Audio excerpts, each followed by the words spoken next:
This is TWiT. One of my sons is one of his best friends moved.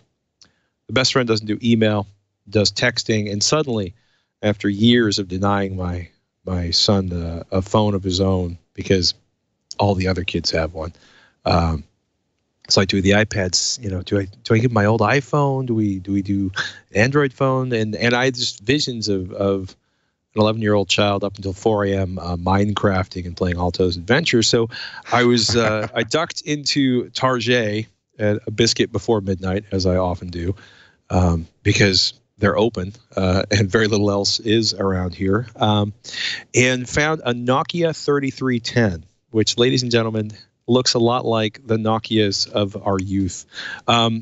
And also, just because I'm a mean old man, having my son learn how to text using T9, I think will encourage a certain amount of discipline and brevity in his text messages. But it's a phone that does text messaging. I believe it has Snake on it.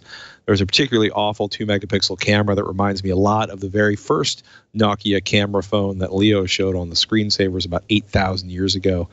They are colorful, and they're pretty slick. The Amazon reviews on these are really funny. There's a lot of one-star reviews, I think in part because A, people couldn't get the color they want, and B, it's not a dual SIM device. Most of the international versions of these can pack dual SIMs. And if you're thinking about like, oh, I'm going to Coachella or I'm going to Burning Man, and I am terrified for my $1,000 flagship phone, this is a pretty, this is a pretty easy substitution. The battery life is pretty phenomenal because it's not doing much. The battery, my son's been getting a couple days out of it before needing to recharge. It's micro USB, not USB-C, but it's also fairly inexpensive. It's not a nano SIM, so you might need a nano SIM adapter if you're currently running a flagship and you want to stuff your SIM card into this. But there's Snake, a timeless classic if ever there was. But I was surprised. If you're looking for a cheap temporary phone, $60 is about as cheap as you're going to get, and you're not going to have to worry about a Android implementation of questionable functionality and even more questionable security. But and it's fun. It feels good in the hand. It's got a replaceable battery.